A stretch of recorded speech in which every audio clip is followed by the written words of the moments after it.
السلام علیکم ورحمۃ اللہ ولا حول ولا قوة الا باللہ حسبنا اللہ ونعم الوکیل یا حی یا قیوم برحمتک استغیث لا الہ الا انت سبحانک انی کنت من الظالمین ربنا آتنا من لدنک رحمہ وہیئ لنا من امرنا رشدا رب اشرح لی صدری ویسر لی امری واحلل عقدۃ من لسانی یفقهوا قولی اللهم صل على محمد وعلى آل محمد وأصحاب محمد وأزواج محمد وأمة محمد أجمعين إلى يوم الدين آمين.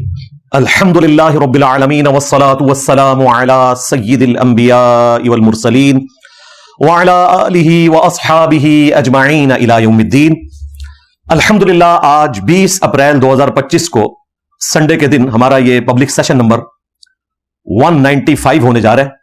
آپ کے یہ ریئل ٹائم کوسچنز میرے پاس پرچیوں کی شکل میں آ چکے ہیں. انشاءاللہ تعالی انہیں بھی ہم بعد میں ڈسکس کریں گے. پہلے کرنٹ افیئر کے طور پر ظاہر ہے اس وقت مسلمانوں پہ سب سے بڑی آزمائش جو ہے وہ فلسطین کا ایشو ہے. غزہ کے مظلومین جن پر اسرائیل اور سب سے بڑھ کر ان کا جو باپ ہے امریکہ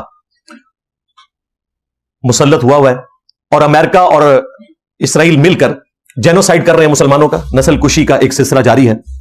اللہ تعالیٰ وہاں کے مظلومین کی حفاظت فرمائے اور باقی مسلمانوں کو ان کے حق میں جہاں تک ہو سکے مدد کرنے کی توفیق عطا فرمائے. آمین. اس حوالے سے میں نے پورا نیریٹو پچھلی دفعہ 2 گھنٹے میں دیا تھا. پچھلی جو ویڈیو تھی اس میں نے 10 علمی پوائنٹس ڈسکس کیے تھے. جسے شوق ہے تو وہ اسے ضرور دیکھے. اس میں نے آپٹیمل سولوشن جس کو ہم قرآن و سنت کی روشنی میں فیزیبل سمجھتے تھے وہ بیان کیا ہے. اس میں اختلاف رائے کا حق ہے، لیکن اختلاف رائے پھر جو کیا جائے وہ دلائل کے اوپر ہونا چاہیے، جذبات کے اوپر نہیں، اور اس میں سے کچھ نکلنا بھی چاہیے. یہ نہ ہو کہ اختلاف رائے کرتے ہوئے آپ کسی کے اوپر الزام لگائیں اور خود بھی اے سی والے کمرے میں بیٹھ کے ویڈیو ریکارڈ کروا رہے ہیں اور باقیوں کو تانا دے رہے ہیں کہ ویڈیوز میں کیوں بات کرتے ہیں، وہاں خود کیوں نہیں جاتے. خیر، اس ٹاپک کے اوپر جتنی بھی چیزیں تھیں میں نے کھول کر پچھلی دفعہ بیان کر دی تھی. وہ آلموسٹ یوٹیوب کے اوپر ہمارے آفیشیل چینل پہ 5 لاکھ سے زیادہ لوگ دیکھ چکے ہیں ویڈیو، اور جو شارٹ کلپس بنے ہیں وہ ملینز آف پیپل تک پہنچے ہیں الحمدللہ. آج ان باتوں کو ریپیٹ کرنے کی ضرورت نہیں ہے. آج میں اسی حوالے سے جو اپ ڈیٹ سامنے آئی ہیں اس ایک ویک کے اندر، ان 8 کرنٹ افیئرس کو میں انشاءاللہ ڈسکس کروں گا جنت کے 8 دروازوں کی نسبت سے. 8 نیوز کہہ لیں آپ یا کرنٹ افیئر کہہ لیں، ان کو ایک انٹلیکچوئل ترتیب کے ساتھ میں نے مینج کیا ہے تاکہ آپ کو صحیح طریقے سے بات پہنچا سکوں. نیوز نمبر 1، وہ میرے بھائیوں پچھلے دنوں جو اوورسیز پاکستانی تھے ان سے ہمارے جو آرمی چیف ہیں جنرل عاصم منیر شاہ صاحب سید صاحب حافظہ اللہ تعالی، انہوں نے ایک کنونشن سے خطاب کیا جس میں مختلف ٹاپکس کو انہوں نے بیان کیا، اور مختصر سی ویڈیو ہے آلموسٹ کوئی 8 منٹ کی. اس میں انہوں نے 12 پوائنٹس ڈسکس کیے ہیں. میں ان کو ڈسکس کروں گا اور اس کے بعد انشاءاللہ بقیہ کی جو 7 نیوز ہیں ان کو بھی کور کروں گا. یہ 8 کی 8 نیوز جو ہے وہ اسی ایک سیٹنگ کے اندر ہم انشاءاللہ تعالی کور کریں گے، کیونکہ وہ سب کی سب فلسطین سے جڑی ہوئی ہیں. یہ لفظ ہے فلسطین، ویسے بولنے میں فلسطین بھی لوگ بول دیتے ہیں. فا کے اوپر زبر ہے، لام کے نیچے زیر ہے، فلسطین. اسی لیے اس کے انگلش میں جو سپیلنگ ہے پیلسٹائن ہے، پی کے بعد اے آتا ہے، یعنی فا کے اوپر زبر لگے گا.